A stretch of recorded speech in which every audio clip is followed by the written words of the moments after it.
بسم الله الرحمن الرحيم واتقوا فتنة لا تصيبن الذين ظلموا منكم خاصة واعلموا أن الله شديد العقاب।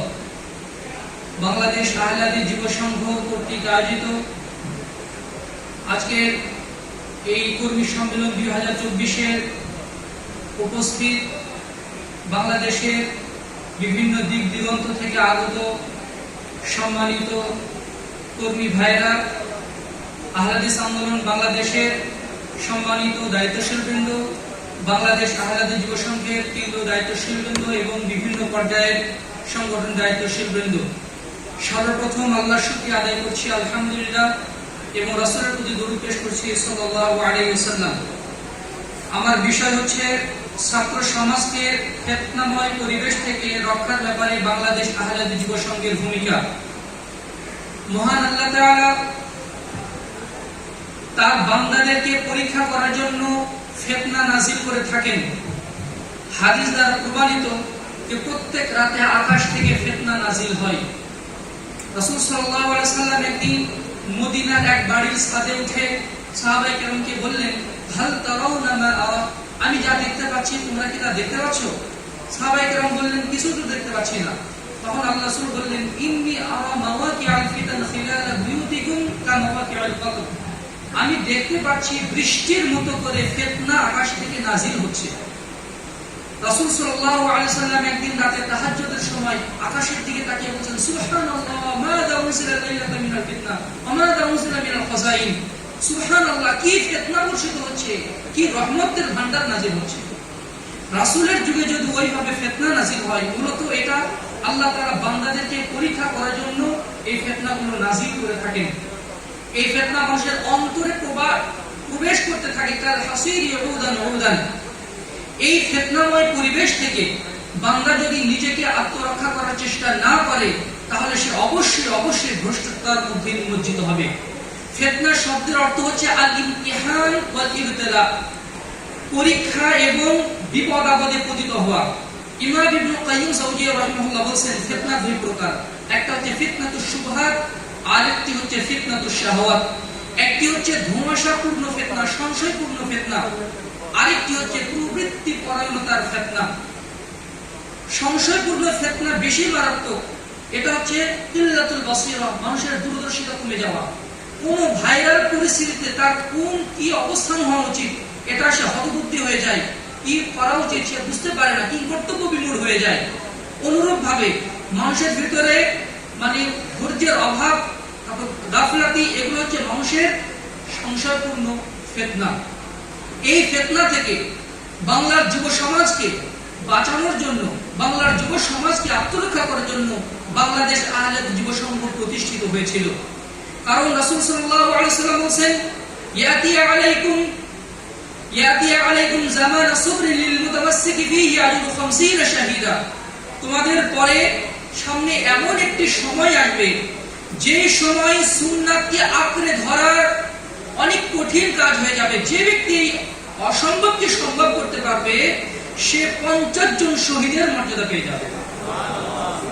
আব্দুল্লাহ ইবনে ওমর রাদিয়াল্লাহু আনহু বলেন, ইয়া রাসূল, আমাদের মধ্যকার নাকি তাদের মধ্যকার 50 জন শহীদ? আল্লাহ রাসূল বললেন, না না, তা তোমাদের মধ্যকার 50 জন শহীদের মর্যাদা সে পেয়ে যাবে।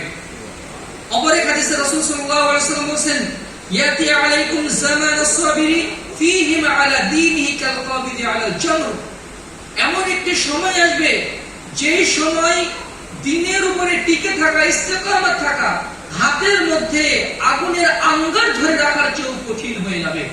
মানুষের চোখের হেফাজত করা, কানের হেফাজত করা, লজ্জাস্থানের হেফাজত করা, চিন্তা চেতনার হেফাজত করা, এই গন্ধময়, এই ফিতনা মুখর পরিবেশ থেকে, ফিতনা বিরুদ্ধ পরিবেশ থেকে নিজের ঈমানকে হেফাজত করা অনেক বড় চ্যালেঞ্জিং বিষয়। আর আমাদের জাতির ভবিষ্যৎ হচ্ছে ছাত্র সমাজ। ছাত্ররা এই ভবিষ্যতের কর্ণধার, তাদের মাধ্যমেই এই জাতিকে নেতৃত্ব দেওয়ার সিলসিলা জারি থাকে। তারাই আমাদের স্বপ্ন, তারাই আমাদের ভবিষ্যৎ। এই ছাত্র সমাজকে ওহীর বিধানের স্বচ্ছ শরীরে বিধৌত করে তাদেরকে পবিত্র কোরআন এবং সহিহ সুন্নাহর রাজপথে পরিচালিত করার জন্য জান্নাতের পথে পরিচালিত করার জন্য আমার দৃষ্টিতে যে ভূমিকাগুলো বাংলাদেশ আহলাদিস যুব সংঘ রেখেছে তা আমি সংক্ষেপে 5টি পয়েন্টে বর্ণনা করে দিচ্ছি। 1 নম্বর হচ্ছে সকল মতবাদ ও ইজমের উপরে ওহীর বিধানকে অগ্রাধিকার দেওয়ার স্পিরিট বাংলাদেশ আহলাদিস যুব সংঘ ছাত্রদের ভিতরে পুষে দিয়েছে। আরেকটি হচ্ছে ছাত্রদের মাঝে শিরক বিদআত বাতিলের বিরুদ্ধে আপোষহীন যে মনোভাব, এই মনোভাব ছাত্রদের মাঝে বাংলাদেশ আহলাদিস যুব সংঘ প্রথিত করতে সক্ষম হয়েছে। বাংলাদেশ আহলাদিস যুব সংঘের একজন সাধারণ কর্মীর মাঝে যে স্পিরিট আছে, বাতিলের বিরুদ্ধে আপোষহীন থাকার যে সংগ্রামী চেতনা আছে, অনেক বড় বড় মানুষের মধ্যেও সেই স্পিরিটটা পাওয়া যায় না। আলহামদুলিল্লাহ, এটা বাংলাদেশ আহলাদিস যুব সংঘের অনেক বড় একটি ভূমিকা এই শেষ জামানায়। 2 নম্বর হচ্ছে ছাত্রদের ওহীর জ্ঞানে সমৃদ্ধ করার জন্য কার্যপ্রণালী সম্পাদন করা। যারা জেনারেল পড়ুয়া তাদেরকেও আকীদা, হাদিস, ফিকহ প্রভৃতি জ্ঞানে সমৃদ্ধ করে তাদেরকে ওহীর জ্ঞানে সমৃদ্ধ করার জন্য যে পদক্ষেপ, এই যে প্রত্যেক বছর 4টি করে মানোন্নয়ন পরীক্ষা হওয়া, এর মাধ্যমে কিন্তু শিক্ষার এই মাদ্রাসা কিন্তু চালু রাখা হয়েছে। 3 নম্বর হচ্ছে নির্ভেজাল তাওহীদের প্রচার ও প্রতিষ্ঠায় যোগ্য দায়ী ও কর্মী বাহিনী তৈরির সিলসিলা বাংলাদেশ আহলাদিস যুব সংঘ জারি রেখেছে। আজকে বাংলার আনাচে কানাচে বিশুদ্ধ আকীদা এবং নির্ভেজাল তাওহীদের যে দাওয়াত বিকশিত হচ্ছে, অধিকাংশই এই স্পিরিটটা আলহামদুলিল্লাহ যুব সংঘ থেকেই নিয়ে গেছে।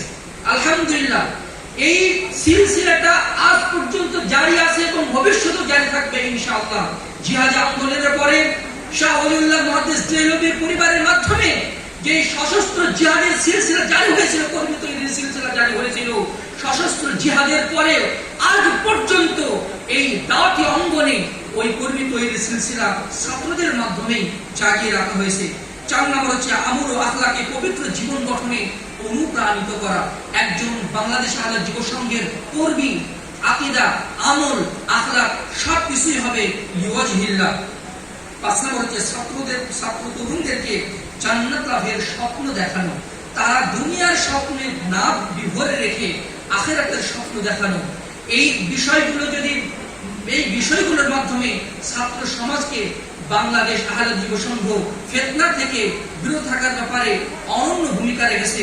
আমি যদি ব্যক্তিগতভাবে আমি বলি, আমি যখন মার্কাজ থেকে যখন আমি ঢাকা বিশ্ববিদ্যালয়ে ভর্তি হলাম, সেই সময় যদি বাংলাদেশ আহলাদিস যুব সংঘের ছত্র ছায়া যদি আমি না থাকতাম, আদর্শের উপরে টিকে থাকা আমার জন্য সো টাফ হয়ে যেত। সুতরাং এই জন্য আমি বাংলাদেশ আহলাদিস যুব সংঘের প্রতি চিরকৃতজ্ঞ যে আমার যৌবনের এই রক্তকে আল্লাহর পথে দেওয়ার ক্ষেত্রে বাংলাদেশ আহলাদিস যুব সংঘ সদা সর্বদা আমাকে অনুপ্রাণিত করেছে। আর আমি মনে করি আমার মতো হাজার হাজার ছাত্র বাংলাদেশ আহলাদিস যুব সংঘের মাধ্যমে তাদের এই যৌবনের এই রক্ত আল্লাহর পথে দেওয়ার এই প্রেরণা লাভ করেছে।